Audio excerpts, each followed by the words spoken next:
Alaska is a coastal town of about 250 people. The threat of a tsunami isn't new to the area. In 1964, a large wave washed into the community as the Great Alaska Earthquake shook the area. At first, the news of the slide was a shock for Whittier's Jamie Lone. She lives by the water. We were all like, what? But now, she says it's all part of living in Alaska. Time's gone on, though, I feel like it's more of just like a healthy respect for it. We're not like living in fear, but it is something that is on a lot of people's minds. For her, it's like a wait and see game, but that doesn't mean she'll test fate. I feel like that would just be really silly for me to go out there right now when it could happen any moment. And she thinks most of the community agrees with her. I'd say not concerned to the point of where it's like a heavy burden on our minds. It's obviously no one wants to lose their homes or their businesses or their lives. But again, like that's kind of something that you take that chance when you're living in Alaska in general. People in Whittier are working to adapt to the threat. A local charter owner says she stopped bringing anyone to the area of the slide, except for scientists on occasion. The perfect tour was going into Harriman Fjord because you're surrounded by glaciers. It's an easy trip, really good tidewater glaciers. It's quite spectacular in there.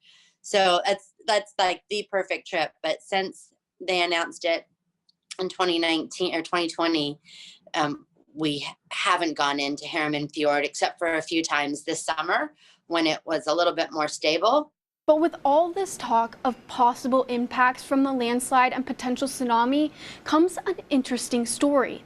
What could end up being one of Alaska's largest landslides was found in a peculiar way. It's one of these kind of like happenstance science stories. This story involves Hig's sister, Valisa. She was visiting this place called Berry Arm. I'd been to a presentation that my brother had done, and he was talking about retreating ice, creating instabilities in steep slopes.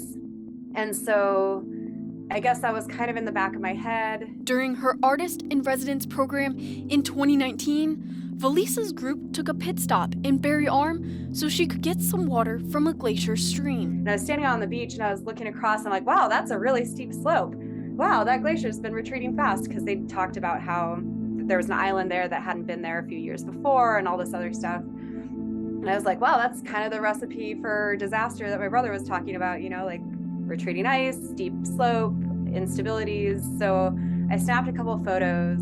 When she got back home, she mentioned the photo to her brother. Actually, at the time, I didn't really take in the whole picture. I mean, to me, it also looked like, oh, that looks a little unstable, but I didn't kind of look big enough. But Hig reached out to geologist Chunli Dai at Ohio State University. She was using automated analysis to look for landslides that have already fallen. He told her about Valisa's photo.